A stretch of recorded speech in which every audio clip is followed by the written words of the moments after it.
A very good morning to all. Today we are going to discuss about legislative drafting. Legislative drafting அப்படிங்கிற topic வந்து discuss பண்ண போகிறோம். மிட்ஸம் எழுத முடியாதவங்க எனக்கு டெக்ஸ்ட் பண்ணுங்க. நான் வந்து உங்களுக்கு ஜென்யூன் ரீசன்ஸாக இருந்தால் உங்களுக்கு ஆல்டர்னேட்டிவ் ஆப்ஷன் ப்ரொவைட் பண்ணுறேன்.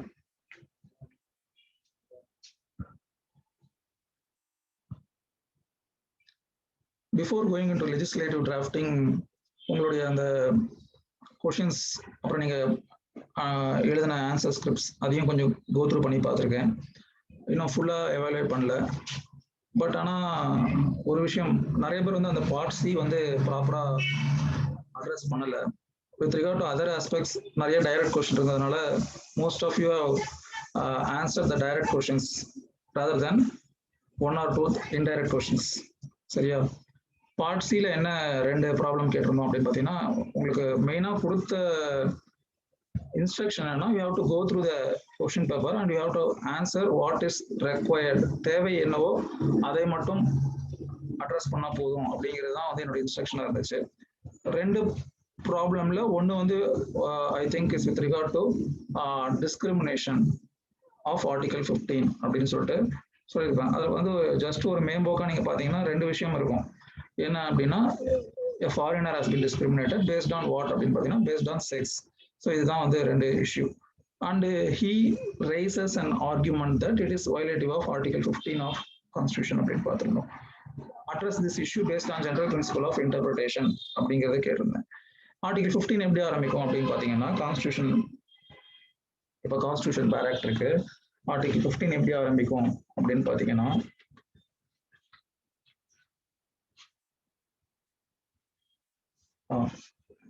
Article 15 is with regard to prohibition of discrimination on grounds of religion, race, caste, sex or place of birth. So அப்போ பார்த்தீங்கன்னா மொத்தம் ஒரு 5 விஷயங்கள்ல ஸ்டேட் ஷுட் நாட் டிஸ்கிரிமினேட் அப்படின்னு சொல்லி ஆர்டிகல் 15 சொல்லுது. அதோடைய ஹெட் நோட் அதோடைய மார்ஜினல் நோட் சொல்லுது. அதாவது based on 5 aspects state should not discriminate. On what aspects? grounds of religion 1, race 2, caste 3, sex 4, place of birth 5. இந்த 5 ஆஸ்பெக்ட்ல என்ன பண்ணக்கூடாது, ஸ்டேட் டிஸ்கிரிமினேட் பண்ணக்கூடாது அப்படிங்கிறது தான் வந்து ஆர்டிகல் 15 சொல்லியிருக்கு இல்லையா? ஆர்டிகல் 15 clause 1 எப்படி ஆரம்பிக்குதுன்னு பார்த்தீங்கன்னா, the state shall not discriminate against any citizen on grounds only of அப்படின்னு சொல்லிட்டு மறுபடியும் அதே அந்த 5 விஷயங்களை சொல்லிட்டு or any of them அப்படின்னு சொல்லியிருக்காங்க. அதுக்கு அடுத்து வரக்கூடிய செக்ஷன்ஸ் எல்லாமே அது வரக்கூடிய ஆர்டிகல் இருக்கக்கூடிய sub sections article 15 clause 1, 15 clause 2 எல்லாமே வந்து பாத்தீங்கன்னா it starts with the word citizens. அப்போ article 15 is exclusively applicable to citizens அப்படிங்கிற போது என்ன general principle of interpretation apply ஆகும்? கொஸ்டின் என்ன? a foreigner has been discriminated based on sex and he raised the contention before the court that it is violative of article 15. Article 15 உடைய marginal note என்ன சொல்லுது? prohibition of discrimination on grounds of religion, caste, race, sex or place of birth. அதுதான் நம்ம வந்து ஸ்டார்டிங்ல நம்ம பார்த்தோம். whether marginal note can be taken as an aid of interpretation அப்படின்னு சொல்லும்போது பாருங்களேன், இப்போ இந்த ஆர்டிகல்ல மார்ஜினல் நோட்டை பார்க்கும்போது நமக்கு என்ன தெரியுது? whether it is applicable to citizens இல்லையாங்கிறது நமக்கு தெரியல. ஆனா உள்ள பார்க்கும்போது ஆர்டிகல் 15 clause 1, 15 clause 2 இதெல்லாம் பார்க்கும்போது எப்படி ஆரம்பிக்குது? சிட்டிசன் அப்படிங்கிற வார்த்தை பிரயோகப்படுத்திருக்கு. அப்ப சிட்டிசன்ஸ்க்கு மட்டும்தான் இந்த particular protection by virtue of article 15 is available அப்படின்னு இருக்கு. அப்போ இது என்ன ஜெனரல் பிரின்சிபல் ஆஃப் இன்டர்பிரேஷன்? மேம்போக்கா பார்த்தோம்னா உங்களுக்கு அந்த தெரிஞ்சிருக்கும். இந்த 10th principle which you have studied, construction expressio unius est exclusio alterius அப்படின்னு சொல்லிட்டு ஒரு ஜெனரல் பிரின்சிபல் பார்த்தோம். Construction expressio unius est exclusio alterius. அதாவது if something has been not mentioned in a particular act or statute, then it has been excluded wantedly, omitted wantedly அப்படின்னு அர்த்தம். ஒரு வார்த்தை பிரயோகப்படுத்தப்படவில்லை என்றால் அதை தெரிந்தே அது ஒமிட் செய்யப்பட்டிருக்குன்னு அர்த்தம். அப்ப இங்க சிட்டிசன் அப்படிங்கிற ஒரு வார்த்தையை பிரயோகப்படுத்திருக்கிறதுக்கு மூலியமா what they have intentionally omitted அப்படின்னு பாத்தீங்கன்னா other than citizens like foreigners இந்த மாதிரியான இவர்களை எக்ஸ்க்ளூட் பண்ணியிருக்காங்க. So the applicable general principle of interpretation is this one, construction expressio unius exclusio alterius. இது வந்து ஒரு இது சம்பந்தமா நம்ம அந்த பர்டிகுலர் இதை டிஸ்கஸ் பண்ணும்போது Bennett Coleman versus union of India, அப்புறம் இன்னும் சில ஜட்ஜ்மெண்ட்ஸ்லாம் நான் டிஸ்கஸ் பண்ணியிருப்பேன். ஸோ அதுதான் வந்து அந்த ப்ராப்ளம்க்கு ஆன்சர். மேம்போக்கா பார்த்தா as discrimination based on sex is violative of article 15 அப்படின்னு இருக்கு. பட் ஆனால் இன்டெப்தா அந்த ஆர்டிகல் படிக்கும்போது the contention that it is violative of article 15 will not sustain. ஏன் அப்படின்னா article 15 is exclusively applicable to citizens of India, but the question asked was he was a foreigner அப்படின்னு சொல்லிட்டு. சரியா? அது ஒரு பார்ட் சி ப்ராப்ளம். அதுவும் நிறைய பேர் அட்ரஸ் பண்ணல, ஏன்னு தெரியல. கொஞ்சம் ரெகுலரா நம்மளுடைய கிளாஸ் செஷன்ஸை பார்த்துருந்தீங்கன்னா தெரிஞ்சிருப்பீங்க. ஏன் இதெல்லாம் ஒரு மேம்போக்கான ஒரு பேசிக் ப்ராப்ளம் தான். ஏன் நம்ம இன்டெப்தா சார் அப்போ அவருக்கு வர ரெமடியே இல்லையா அதுக்குள்ளெல்லாம் போகல. என்னன்னா what is the general principle of interpretation applicable and specifically with regard to article 15. இதுதான் அந்த ரெண்டு விஷயத்த ஓரளவுக்கு நீங்க புரிஞ்சு எழுதணும் அப்படிங்கிறது. ஏன்னா நம்ம ஒரு சில விஷயங்களை நம்ம படிக்கும் பொழுது its applicability would always be in our mind, whether it is applicable to this kind of category. என்கிட்ட ஒருத்தர் வராரு, ஒரு தீர்வு கேட்டு வராரு, அவருக்கு ஒரு ரெமெடி கொடுக்கறதுக்கு ஒரு பர்டிகுலர் விஷயத்த அவர் சொல்றாரு, சார் இந்த மாதிரி கவர்மெண்ட் வந்து இப்படி பண்ணிருக்க கூடாது அப்படின்னு சொல்லிட்டு அவர் வந்து ஏதோ ஒரு இதை நம்ம கிட்ட சப்மிட் பண்றாரு. சார் பாருங்க, என்னுடைய கேஸ் மாதிரியே இருக்கக்கூடிய இன்னொரு கேஸ்ல இந்த மாதிரி ஒரு விஷயத்த ப்ரொனவுன்ஸ் பண்ணிருக்காங்க அப்படின்னு சொல்லிட்டு. now we should be in a position whether this person and the person already decided by the court stand in a same footing or he is in a different footing. இதெல்லாம் தெரியணும் இல்லையா? தெரிஞ்சதுன்னா நம்ம அவங்களுக்கு ப்ராப்பரா என்ன பண்ண முடியும், ஒரு சொல்யூஷன் கொடுக்க முடியும். அப்ப நமக்கு அது தெரியல அப்படின்னா நம்ம வந்து மேம்போக்கா ஒரு வெளியில இருந்து பாக்குறவங்களுக்கு என்ன தெரியும், என்னடா இது கோர்ட் போன வாரம் ஒண்ணு சொல்லியிருக்கு, இந்த வாரம் ஒண்ணு சொல்லியிருக்கு அப்படின்னு நம்ம நினைப்போம். ஆனா whether that already declared thing would be applicable to this current case or not அப்படிங்கிறது எப்ப தெரியும்னா while going through the provisions and it's finding its applicability, whether something has been excluded or whether something has been included, on what reason it has been done அப்படிங்கிறதுலாம் இருக்கு. சரியா? அந்த புரிதல் இருக்கணுங்கிறதுக்காக அந்த கேள்வி கேட்கப்படுது. அப்புறம் இன்னொரு பார்ட் சி வந்து என்ன கேட்கப்பட்டதுன்னா, ஒரு industrialist, I think I gave the name Mahesh. So ஒரு இண்டஸ்ட்ரியலிஸ்ட் வந்து ஒரு நூற்றுக்கணக்கான பேரை வச்சு என்ன பண்றாரு, ஒரு இண்டஸ்ட்ரியை ரன் பண்ணிட்டு இருக்காரு. அந்த இண்டஸ்ட்ரியை வந்து அவர் ரன் பண்ணும்போது கவர்மெண்ட் வந்து ஒரு லா பாஸ் பண்றாங்க. என்னன்னா when the employees are 100 and more, definitely the minimum wage for that working employees should be fixed as 10,000 rupees அப்படின்னு சொல்லிட்டு. அப்போ ஒரு ஆர்கனைசேஷன்ல 100க்கும் மேற்பட்டவங்க வேலை பார்க்குறாங்க. ஒருத்தர் என்ன பண்ணலாம், ஒரு ஸ்வீப்பரா இருக்கலாம். ஸோ காலையில வந்துட்டு மறுபடியும் சாயங்காலம் வரக்கூடியவங்களா இருப்பாங்க. அதே மாதிரி ஒருத்தர் கார்டனரா இருக்கலாம். அவரும் என்ன பண்ணலாம், காலையில கொஞ்ச நேரம் பண்ணிட்டு திருப்பி வரலாம். சில பேர் ஆல்டர்னேட்டிவ் டேஸ்ல வரவங்களா கூட இருப்பாங்க. தேர் ஆல்சோ எம்ப்ளாயீஸ் இல்லையா? if you consider எம்ப்ளாயீஸ், பொதுவா ஒருத்தரை வந்து எம்ப்ளாயின்னு கன்சிடர் பண்றோம். 100 பேருக்கு மேல ஒரு நிறுவனத்துல வேலை பார்த்தா அவங்களுக்கு வந்து மினிமம் 10,000 கொடுக்கணும்னு சொல்லி கவர்மெண்ட் சொல்றாரு. Whether it is reasonable or not அப்படிங்கிறது என்னது, it is also to be decided.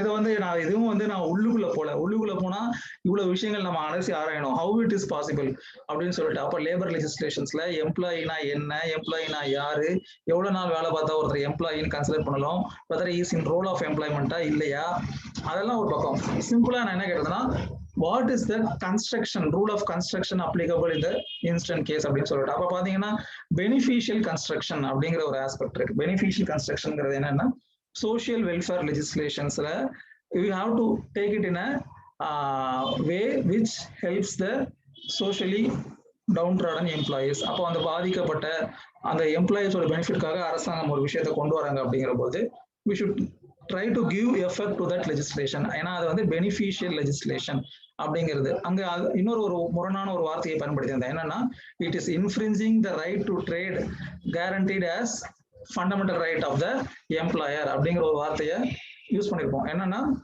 S, because article 19ல என்ன சொல்றாங்க, every person has a right to carry out is own trade, profession and practice அப்படிங்கிற மாதிரி வார்த்தையை பிரயோகப்படுத்திருப்பாங்க. ஆனா அதே இதுல கீழே வந்தீங்கன்னா ஆர்டிகல் 19க்கு கீழே ப்ரொவிசோஸ் 19 clause 6, 5, 4 அதெல்லாம் பாத்தீங்கன்னா ப்ரொவிசோஸ். அதுல என்ன சொல்லியிருப்பாங்கன்னா, it does not prevent state from enacting any laws அப்படின்னு சொல்லியிருப்பாங்க. ஸோ அப்போ ஒரு கம்பைன்டு ஹார்மோனியஸ் கன்ஸ்ட்ரக்ஷனா ரெண்டையும் சேர்த்து எடுத்தா இந்த லெஜிஸ்லேஷன் வேலிட். இந்த legislation in totality it is valid because beneficial construction should be applied and going by virtue of harmonious construction.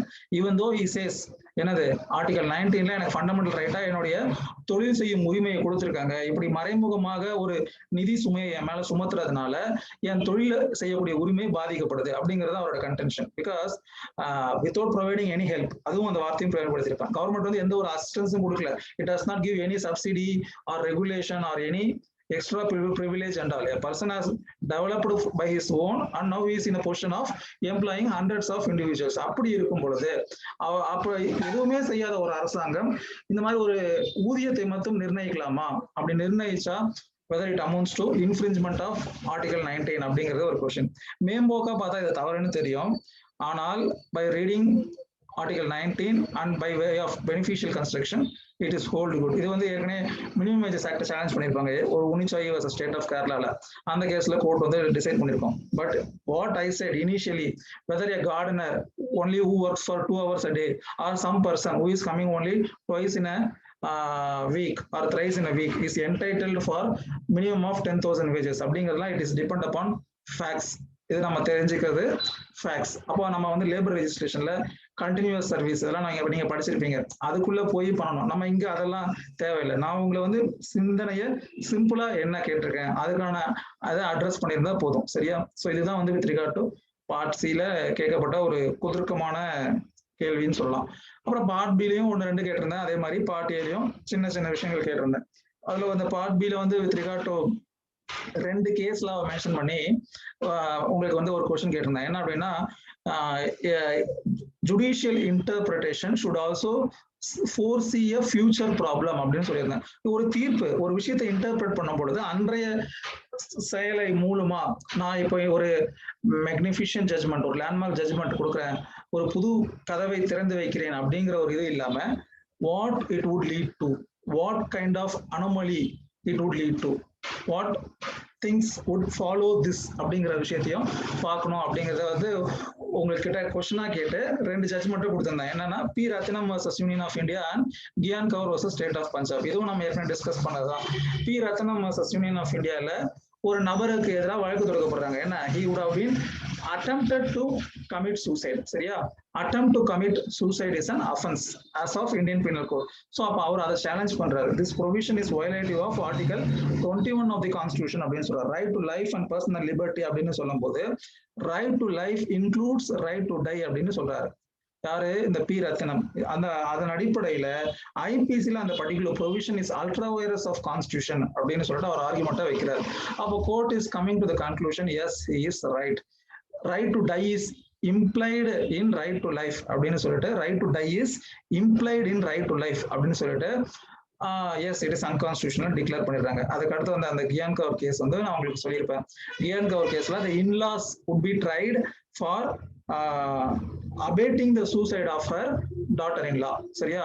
அப்ப இந்த mother-in-law சைட்ல ஆர்கியூ பண்றவங்களுடைய கன்டென்ஷன் என்னன்னு கேட்டீங்கன்னா, as for P Ratnam's judgment, as after P Ratnam's judgment, right to die is a fundamental right which is embedded in article 21 அப்படின்னு சொல்லப்பட்டிருக்கு. அப்போ அவர் அந்த fundamental ரைட்டை achieve பண்றதுக்கு அதை இன்னும் விரைவாக நடப்பதற்கு இவர் உறுதுணையாக இருந்தாருன்னு எடுத்துக்கலாமா? even assuming that I have abated the offense. It is not that I have abated the offense. ஒரு ஆர்குமெண்ட் வைக்கும்போது அப்படிதான் சொல்லுவோம். எப்படி சொல்லுவோம்னா, நம்ம மேல தவறு இல்லைன்னு சொல்லிட்டு தவறு இருப்பதாக அனுமானித்தாலும் கூட எப்படி எடுத்துக்க முடியாது, it cannot be violative of law ஆறாது அப்படிங்கிற மாதிரி. ஸோ இப்போ இந்த கேஸ்ல இப்படி ஒரு ஆர்குமெண்ட்டை அட்வான்ஸ் பண்ணும்போது court says the analogy is wrong. இது வந்து ஒரு தவறான இன்ஃபரன்ஸ் அப்படிங்கிற ஒரு முடிவுக்கு வந்து now they would have reversed the decision of P Ratnam versus Union of India. No, right to life does not include right to die அப்படின்னு சொல்லிட்டு அதுக்கப்புறமா வந்து நிறைய கேஸ் தான் உங்களுக்கு தெரியும். யூத்தனேஷியா, இப்போ வந்து இந்தியாவில் வந்து passive euthanasia is allowed subjected to medical supervision இல்லையா?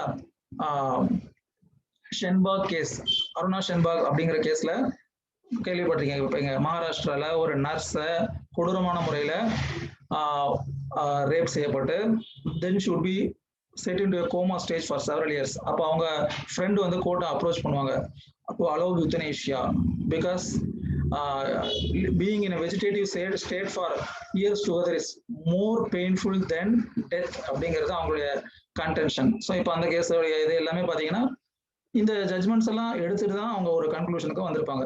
இப்போ வந்து even now active euthanasia is not allowed under Indian law. Passive euthanasia is allowed subjected to strict conditions and medical supervisions. அது ரொம்ப சிரமம். எல்லா கேஸ்லயுமே பாசிவ் யூத்தனேஷியா அலோவ் பண்றது இல்ல. அது என்ன sir active euthanasia, passive euthanasia அப்படின்னு பாத்தீங்கன்னா, யூத்தனேஷியா அப்படிங்கிறது ஆக்டிவ் யூத்தனேஷியா. இப்ப ஃபாரின்ல எல்லாம் பாத்தீங்கன்னா ஒரு மனிதன் பிழைக்க மாட்டான், இனிமேல் அவன் தொடர்ந்து இருந்தால் அது பாரம்னு கருதும் போது அவனுக்கு ஒரு விஷ ஊசியோ ஏதோ ஒரு வகையில ஒரு ஒன்றை செலுத்தி அவன் மரணத்தை தழுவுவதற்கு பெயர் active euthanasia. Something has been done actively, அதுதான் ஆக்டிவ் யூத்தனேஷியா. பாசிவ் யூத்தனேஷியானா அவருக்கு வழங்கக்கூடிய அந்த medical support. Say for example he has been kept under the ECMO. எக்மோன்னு ஒரு கருவி இருக்கு. இப்ப நீங்க சமீபத்தில் கேள்விப்பட்டிருப்பீங்க, ஃபார்மர் சிஎம் டெத்லயும் சரி, இப்ப ஆக்டர் விவேக் டெத்லயும் சரி, எக்மோ அப்படிங்கிற ஒரு கருவியை கேள்விப்பட்டிருப்பீங்க. எக்மோங்கிறது என்னன்னா, ஒரு ஆர்டிபிஷியலா உன்னுடைய உடல் செய்யக்கூடிய செயல்களை ஒரு மெஷின் செய்யும். But you will be living parallelly, that's all. Your life would be existing parallelly, but other than that you are not doing anything indigenously or individually as a normal man would does. So இப்போ இந்த மாதிரி provide பண்ணக்கூடிய அந்த medical சப்போர்ட்டை நீக்கிக்கிறதுக்கு பேரு passive யூத்தனேஷியான்னு பேரு. இப்போ வந்து இந்தியாவில் பாசிவ் யூத்தனேஷியா தான் ரெஸ்ட்ரிக்டிவ் கண்டிஷன்ஸ்ல அலோடு. சரி, ஓகே, இதுதான் வந்து நான் உங்ககிட்ட அந்த கொஸ்டின் மூலியமா கேட்டது. சரி, இதுதான் வந்து மற்ற விஷயங்கள்லாம் உங்களுக்கு தெரிஞ்சிருக்கும். சிம்பிளா தான் கேட்கப்படுறது, டைரக்டா தான் இருந்துச்சு. இப்போ நம்ம இன்னைக்கு பார்க்கக்கூடிய லெஜிஸ்லேட்டிவ் டிராஃப்டிங், இந்த லெஜிஸ்லேட்டிவ் டிராஃப்டிங்ல என்னென்ன விஷயங்கள் நம்ம ஞாபகம் வச்சுக்கணும் அப்படின்னு பாத்தீங்கன்னா, ஃபர்ஸ்ட் இந்த லெஜிஸ்லேட்டிவ் டிராஃப்டிங்னு என்ன சார் அர்த்தம்? லெஜிஸ்லேட்டிவ் டிராஃப்டிங் ஏற்கனவே இது சம்பந்தமா இதே மாதிரி ஒரு வார்த்தை நான் லாஸ்டா ஜுடிஷியல் ஆக்டிவிசம், ஜுடிஷியல் ரெஸ்ட்ரைண்ட் இந்த டாபிக் எடுக்கும்போது உங்களுக்கு சொல்லியிருப்பேன். என்னன்னா, ஜுடிஷியல் லெஜிஸ்லேஷன் அப்படிங்கிற ஒரு வார்த்தையா சொல்லியிருப்பேன். ஜுடிஷியல் லெஜிஸ்லேஷன் அப்படிங்கிற ஒரு வார்த்தையை சொல்லியிருப்பேன். இப்போ நம்ம டிஸ்கஸ் பண்ண போறது லெஜிஸ்லேட்டிவ் டிராஃப்டிங். ரெண்டுத்துக்கும் வித்தியாசம் இருக்கு. சட்டம் இயற்றுவது யாருடைய வேலை அப்படின்னு பாத்தீங்கன்னா, லெஜிஸ்லேச்சருடைய வேலை. அதுல எந்த மாற்று கருத்தும் கிடையாது. It should pass the test of judicial scrutiny. வித்தியாசம் இருக்கு. It should pass the test of judicial scrutiny. அதாவது நீதிமன்றம் பரிசோதனைக்கு உள்ளாக்கினால் it should pass all the criterias of judges. இப்போ அது அல்ட்ரா வைரஸ் ஆஃப் கான்ஸ்டியூஷன் கிடையாது. It is only within the legislative competency. இல்ல வேற என்ன மாதிரியான கிரவுண்ட்ஸ் எடுக்கிறாங்களோ அந்த டெஸ்ட் எல்லாத்தையும் என்ன பண்ணணும்? You should sustain and you should overcome the hurdle. அது ஒரு பக்கம். லெஜிஸ்லேட்டிவ் டிராஃப்டிங்னா சட்டமன்றம் அல்லது பாராளுமன்றத்தால் அல்ல மக்களால் தேர்ந்தெடுக்கப்பட்ட பிரதிநிதிகளால் இல்ல அவர்கள் மூலம் அதிகாரம் பெற்றவர்களால் இயற்றப்படக்கூடிய ஒரு சட்டம். It may B include even regulations, rules, orders, every aspects. சரியா? லெஜிஸ்லேட்டிவ் டிராஃப்டிங்கிறது நேரடியா சட்டமன்றம் பாராளுமன்றம் ஏற்றணும்னு அவசியம் கிடையாது. இப்ப சில எக்ஸாம்பிள், எக்ஸிகியூட்டிவ்ஸ்க்கு சில அதிகாரங்களை வழங்கியிருப்பாங்க. அந்த எக்ஸிகியூட்டிவ்ஸ் எப்படி அந்த அதிகாரத்தை பயன்படுத்தணுங்கிறதுக்கு ஒரு சட்டம் ஏற்றிருக்கலாம். சரியா? அதுவும் எதுல வரும்? லெஜிஸ்லேட்டிவ் டிராஃப்டிங்ல தான் வரும். டாக்ஸை இம்போஸ் பண்றதுக்கு சில ரெகுலேஷன்ஸை கொடுத்துருக்காங்க. அதை எப்படி கலெக்ட் பண்ணணும், குவார்டர்லியா கலெக்ட் பண்ணணுமா, ஆனுவலியா கலெக்ட் பண்ணணுமா, எவ்வளவு ஃபைன் இம்போஸ் பண்ணலாம், மற்ற அந்த ப்ரொசீஜரல் ஆஸ்பெக்ட்ஸ் டிசைட் பண்றதுக்கு அந்த எக்ஸிகியூட்டிவ் அத்தாரிட்டிஸ்க்கு அதிகாரம் வழங்கப்பட்டிருக்கும். இதுதான் வந்து இஷ்யூ. ஸோ அப்ப இதுவும் எதுல வரும்? லெஜிஸ்லேட்டிவ் டிராஃப்டிங்ல வரும். Not only the law enacted by legislature and parliament but also the other formats of law. சரியா? ஆனா ஜுடிஷியல் லெஜிஸ்லேஷன் வராது.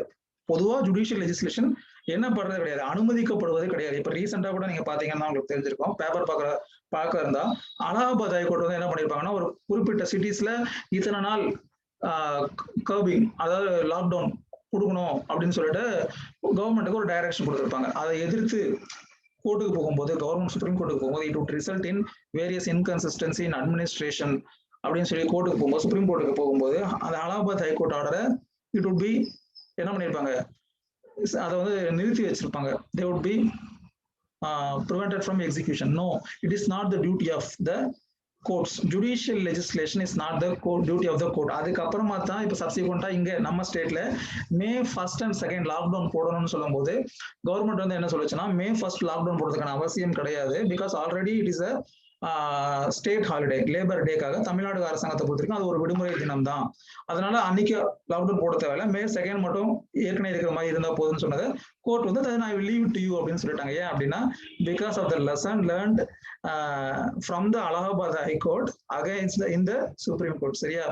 சரி, ஓகே. இப்போ அந்த லெஜிஸ்லேட்டிவ் டிராஃப்டிங்னா என்ன அப்படிங்கிறத தெரிஞ்சுக்கிறதுக்கு முன்னாடி டிபார்ட்மெண்ட் லெஜிஸ்லேட்டிவ் டிபார்ட்மெண்ட் அப்படின்னு ஒரு டிபார்ட்மெண்ட் இருக்கு. சென்ட்ரல் லெவல்லையும் இருக்கு, ஸ்டேட் லெவல்லையும் இருக்கு லெஜிஸ்லேட்டிவ் டிபார்ட்மெண்ட். அதுல இருக்கக்கூடிய அஃபீஷியல்ஸ் தான் இதுக்கான பேக்ரவுண்ட் ஒர்க்ஸ் எல்லாத்தையும் பாஸ் பண்ணி அதை வந்து ஒரு டேபிள்ல பிளேஸ் பண்றாங்க. ஓகேவா? இந்த லெஜிஸ்லேட்டிவ் டிபார்ட்மெண்ட்கான ரெக்ரூட்மெண்ட் வந்து பாத்தீங்கன்னா யூபிஎஸ்சி மூலியமா நடக்கும்.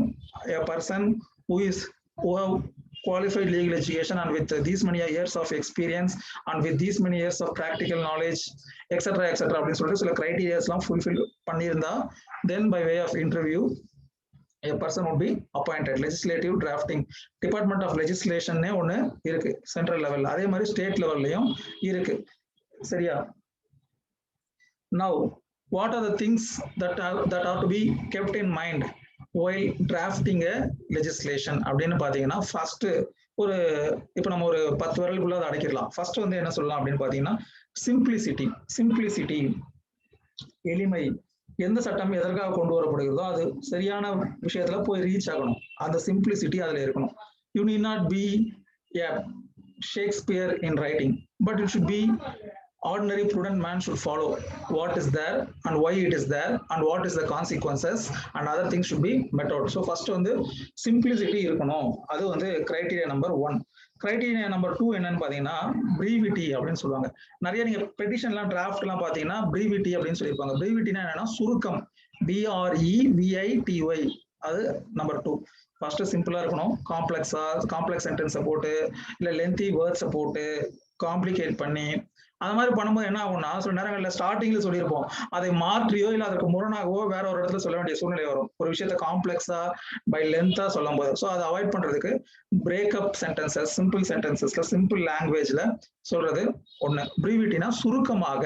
ஏன்னா it is always for the facts to establish the case. நம்ம என்னதான் லான்னு ஒன்று கொண்டு வந்தாலும் facts are like mother of the case அப்படின்னு சொல்லுவாங்க. நீங்க கோர்ட்ல போய் நீங்க அதை கேட்டிருந்தீங்கன்னா facts are like mother of the case அப்படின்னு சொல்லுவாங்க. That cannot be change at any point of time அப்படிங்கிறதுக்காக அப்படி சொல்லியிருப்பாங்க. அந்த எதற்குனா facts determine what law is to be applied and how it is to be applied and whether it will be applicable or not அப்படிங்கிறதெல்லாம் அந்த கேஸுடைய facts decide பண்ணும். சரியா? So அப்போ நம்ம சிவில் ப்ரொசீஜர் கூட நம்ம இன்னும் படிச்சிருக்க மாட்டோம். அதுல பிளைண்ட் அப்படின்னு ஒன்று இருக்கும்.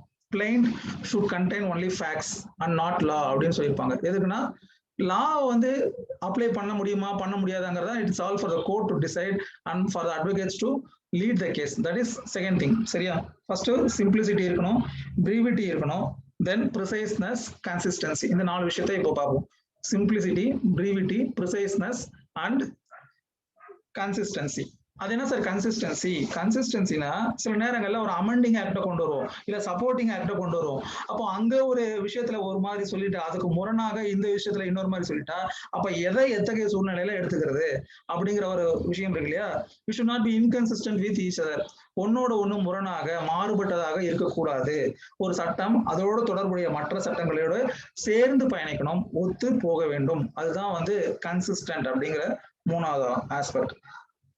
அதுக்கடுத்து ப்ரிசைஸ்னஸ். நமக்குலாம் இப்போ வளர வளர அந்த ப்ரெசிஸ் ரைட்டிங் அப்படிங்கிற அந்த விஷயத்தையே மறந்துடுறோம். நீங்க ஏதாவது காம்படிட்டிவ் எக்ஸாம்ஸ்க்கு இன்னைக்கும் அப்ளை பண்ணீங்கன்னா ஒரு டாபிக் கொடுத்துட்டு அதுக்கு ஒரு ஹெட்டிங்கையும் நீங்க கொடுக்கணும். அதை வந்து 1/3 ஆஃப் த வேர்ட்ஸ் யூஸ்ட், ஒரு 300 வேர்ட்ஸ் ஒரு பேசேஜ் கொடுத்துருக்காங்கன்னா அதை குறை இல்லாம அவருடைய கருத்து மாறுபடாம அவருடைய மூலக்கரு மாறாம அதை வந்து 1/3 ஆஃப் த வேர்ட்ஸ்ல தேவையில்லாத எக்ஸாம்பிள்ஸ, தேவையில்லாத இல்லஸ்ட்ரேஷன்ஸ, a murder happened in the Tuesday night அப்படின்னு சொல்றாங்கன்னு வச்சுக்கோங்களேன். Not necessary. What would be the consequence whether it is Tuesday or Wednesday? அதுல ஏதாவது ஒரு இது இருக்கா? ஒன்றும் கிடையாது. ஸோ அப்போ எது தேவையோ அதை எடுத்துக்கணும், எது தேவையில்லையோ அதை இது பண்ணிக்கணும். அதுதான் வந்து ப்ரிசைஸ்னஸ் அப்படின்னு சொல்றது. It should be precise. சரியா? இப்போ நம்ம எத்தனை பார்த்துருக்கோம்? 4 பார்த்துருக்கோம். Simplicity, brevity, preciseness and consistency 4 பார்த்துருக்கோம். அதுக்கு அடுத்து கன்சிஸ்டன்சி இன் த சென்ஸ் அதே ஆக்ட்லயே கூட ஒரு செக்ஷன் இன்னொரு செக்ஷனுக்கு முரணா இருக்கக்கூடாது. அதே மாதிரி it should be in alignment with existing laws. இதை தனியாகவும் சொல்லலாம், இல்ல கன்சிஸ்டன்சில சேர்த்தும் சொல்லலாம். அலைன்மெண்ட் வித் எக்ஸிஸ்டிங் லாஸ் அப்படிங்கிற போது you should follow the line, you should follow the queue. அப்போ அந்த எக்ஸிஸ்டிங் லாஸோட முரண்பட்டு இருக்கக்கூடிய அவசியம் கிடையாது. என்னதான் சொல்லுவோம், ஒரு ப்ரிப்போசிஷன் இருக்கு. இப்போ நான் ஜெனரல் பிரின்சிபல்ஸ்ல என்ன ஒரு பிரின்சிபல் பார்த்தோம்னா கான்டெம்பரேனியஸ் ப்ரொபோசிஷன் இஸ் பெட்டர் அப்படின்னு சொல்றது. அதாவது தற்காலத்துல ஒரு தீர்ப்பு வந்திருக்கு சமகாலத்துல இப்போ நவீன முறையில வந்திருக்கு அப்படின்னா நீங்க அதை முன்னுரிமை எடுத்துக்கணும் அப்படிங்கிற மாதிரி இருக்கும். அதே மாதிரி நம்ம இன்னொரு இது கூட பார்த்தோம், அந்த சட்டம் இயற்றும் பொழுது என்ன சூழ்நிலை இருந்துச்சோ அந்த டைம்ல வரக்கூடிய ஜட்மெண்ட்டை ஒரு பெட்டர் ஹெல்ப்பா எடுத்துக்கலாம் அப்படிங்கறதெல்லாம் பார்த்தோம். அதெல்லாம் இருந்தாலும் கூட it should be in alignment with existing laws. சரியா, அதே கோட்டிலே பயணிக்கணும் அப்படிங்கிறது ஒரு முக்கியமான ஒரு விஷயம். இது அதுக்கு அடுத்து நம்ம இப்ப என்ன பார்க்க போறோம் அப்படின்னு பாத்தீங்கன்னா, உங்களுக்கு தெரியும் local laws, special laws, orders, regulations, இது மாதிரி இதுக்கெல்லாம் தனித்தனியான ஒரு விஷயம் தேவையா சார் அப்படின்னு பாத்தீங்கன்னா, no. As I said, interpretation of other laws and constitution is also same. Similarly, legislative drafting of general laws and special laws is also more or less same. Special law would prevail over general law. இது நம்ம நிறைய பேருக்கு தெரியும். Special law would prevail over general law. உதாரணத்துக்கு bigamy is an offense under Indian Penal Code. Indian Penal Code is a general law. சரியா? But personal law of Muslim brothers allows polygamy. சரியா? அப்போ அதே மாதிரி இந்து மேரேஜ் ஆக்ட் 1955 வர்றதுக்கு முன்னாடி இந்து முறைகள்லயும் சில பேர் 2-3 திருமணங்களே செய்திருந்தார்கள். அப்ப அதுவும் சரிதான். அப்போ என்ன அப்படின்னு பாத்தீங்கன்னா, special laws will prevail over local laws. அது வந்து ஃபர்ஸ்ட் ஆஸ்பெக்ட். அதே மாதிரி applicability of the laws, applicability of the laws. இப்போ மெயின்டெனன்ஸ் பார்த்தீங்கன்னா ஒரு ப்ரொவிஷன் உங்களுக்கு நம்ம படிச்சிருக்கோம். Mohammed Ahmed Khan versus Shah Bano Begum case, AR 1973 வந்த கேஸ். அந்த ஷாபானு பேகம் கேஸ் வந்து பாத்தீங்கன்னா whether section 125 of CRPC would be applicable to particular religion அப்படிங்கிற ஒரு கொஸ்டின் வரும்போது இந்த ஆர்குமெண்ட் எடுத்துக்கொள்ளப்படலை. எந்த ஆர்குமெண்ட் எடுத்துக்கொள்ளப்படலை?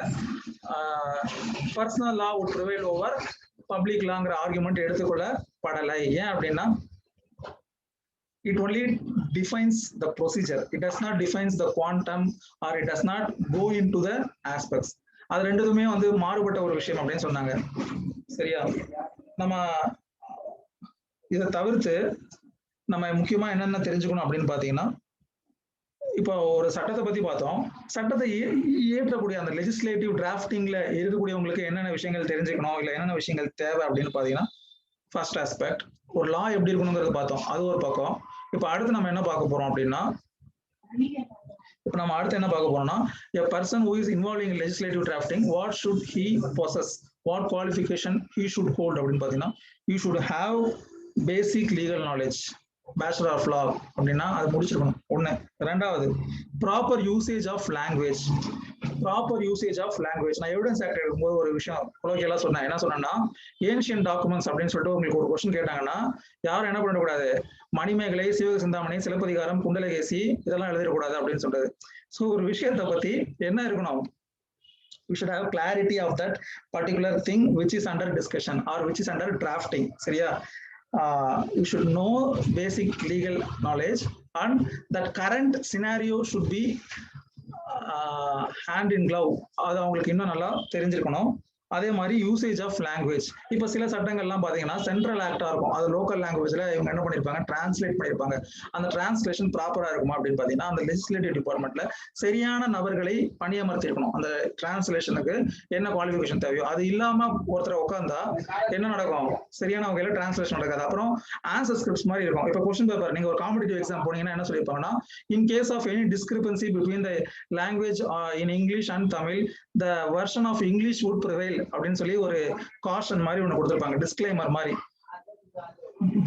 மாதிரி கொடுத்திருப்பாங்க. ஆனா யோசிச்சு பாருங்களேன், a person may not know English, அதுக்காக தான் நீங்க வந்து 2 மொழிகள்ல ஒரு கேள்வித்தாளையே செட் பண்றீங்க. அப்படி செட் பண்ணதுக்கு அப்புறமா what is the purpose having this kind of cautionary words இல்லையா? அப்போ இது மாதிரி இந்த மாதிரி சம்பவங்கள்ல நிறைய கேசஸ் ரிட்டு நடக்கும். டிஆர்பிக்கு அகைன்ஸ்டா நானே நிறைய கண்டக்ட் பண்ணிருக்கேன். டீச்சர்ஸ் ரெக்ரூட்மெண்ட் போர்டுக்கு அகைன்ஸ்டா இந்த மாதிரி கேள்வித்தாள்கள் 2 மொழிகள்ல இருக்கும் பொழுது ஒரு மொழியில இருக்கிறது இன்னொரு மொழியில இருக்கிறது என்ன இருக்கும்னா there would be difference. அப்ப இப்ப தமிழ் இதே நான் அட்டன் பண்ணிட்டே வந்துருக்கேன். How to I know, generally there would be some difficulty. நான் எல்லா டைமும் 2 கொஸ்டினையும் அப்ப படிக்கணுங்கிற ஒரு சூழ்நிலை உண்டா? அப்படி ஒரு சூழ்நிலை இருந்துச்சுன்னா அப்ப அது சரின்னு சொல்ல முடியுமா? அப்ப எதற்காக அந்த டிரான்ஸ்லேஷன் இருக்கு?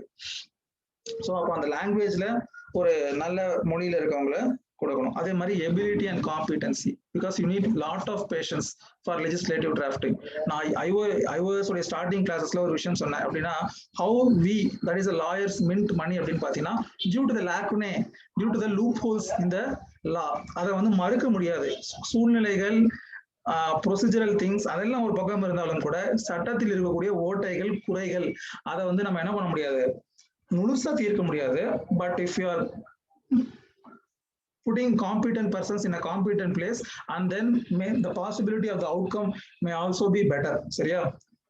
12 Angry Man இந்த படத்துல எனக்கு ஒரு டயலாக் ரொம்ப பிடிக்கும். லாயர்ஸ் ஆரண்ட் இன்ஃபாலியபிள் அப்படின்னு ஒரு டயலாக் வரும். லாயர்ஸ் ஆரண்ட் இன்ஃபாலியபிள் அப்படின்னு சொல்லிட்டு, தவறு செய்யாமல் முழுவதும் சரியாக செய்யக்கூடிய ஒரு இடத்தில் ஒரு வழக்கறிஞர் இருக்கான்னு சொல்ல முடியாது. வழக்கு அறிந்தவர் தான், கற்றறிந்த வழக்கறிஞர் தான், லேர்னட் ப்ரொஃபஷன் தான், எல்லாமே இருக்கு.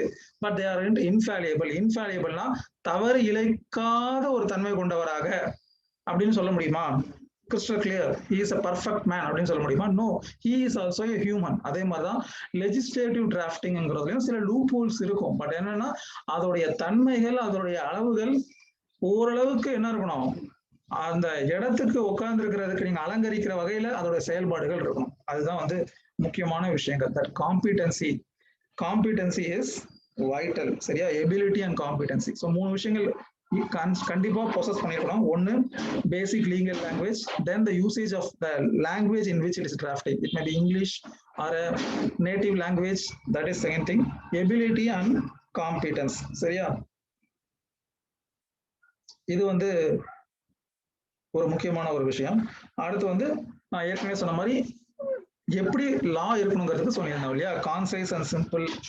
அப்புறமா மற்ற விஷயங்கள்லாம் சொல்லியிருந்தேன். Too many illustrations, too many எக்ஸாம்பிள்ஸ்லாம் தேவை கிடையாது. ஒரு விஷயம் சொல்லியிருந்தாலும் அது போதுமானதாக இருக்கணும். It is not possible to put all facts possibly arise from the current situation. அந்த பர்டிகுலர் ப்ரொவிஷனுடைய இருந்து வரக்கூடிய வழக்குகள், வரக்கூடிய தன்மைகள் எல்லாத்தையும் ஒரு இடத்துல டம்ப் பண்ணி வைக்கணும், இல்லஸ்ட்ரேஷன்ஸா போட்டு வைக்கணும். No, not necessary. அதனாலதான் நம்ம வந்து படிக்கும் போதே என்னன்னா பேர் ஆக்ட படிங்கன்னு சொல்றோம். பிகாஸ் பேர் act would have less commentary. So you know law as it is. அதனாலதான் இந்த பழக்கத்தை நம்ம என்ன பண்றோம், பழக்கப்படுத்துறோம் படிக்கும் பொழுதே. நாங்க படிக்கும்போது கவர்மெண்ட் லா காலேஜ்ல படிப்போம்.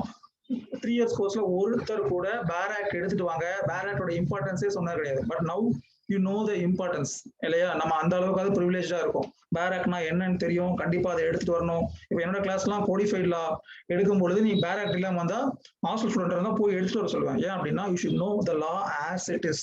தென் only you can know its application. உப்பு உவர்ப்பா இருக்கும், மிளகாய் காரமா இருக்கும்னு தெரிஞ்சா காரமான பண்டத்திற்கு அதை நம்ம பிரயோகப்படுத்த முடியும். உப்பு தேவைப்படும் போது இதை நான் பிரயோகப்படுத்தும். அதுவே தெரியல அப்படின்னா then the application would be a chaos. It will lead to confusion. சரியா? so இதெல்லாம் தான் வந்து with regard to legislative drafting. so the current propositionல வந்து பாத்தீங்கன்னா கரண்டா கோர்ட்ல என்ன விஷயம் இருக்கு. நான் வந்து ஒரு டிஃபென்ஸ் கவுன்சிலா இருக்கும்போது பிபிஐ வந்து ஜட்ஜ் திட்டுவார். என்ன திட்டுவார்னா, ஒரு கேஸ் தொடர்ந்து ஒரு கிரவுண்ட்ல டிஸ்மிஸ் ஆயிட்டு இருக்கு, அதை சரி பண்றதுக்கு அந்த எவிடன்ஸை கோர்ட் ஏன் ரிலை பண்ணல, அதை சரி பண்றதுக்கு ஏதாவது ஸ்டெப் எடுத்தீங்களா அப்படின்னு கேட்பாங்க. ஸோ அப்போ அந்த practical possibility you should be open minded to know what is wrong and to rectify it. It is not that I am might and so I am right அப்படி கிடையாது. You should be flexible and you should be in the process of learning. So இந்த மாதிரியான விஷயங்கள்லாம் legislative டிராஃப்டிங்ல இருக்கு. சரியா? ரொம்ப late ஆகிட்டேன். So இன்னைக்கு வந்து இந்த செஷன் நான் முடிச்சுக்கிறேன். Thanks for your patience. இனி ஒரு டைம்ல வேற ஒரு செஷன்ல we would be discussing the other aspects. Thank you everyone for your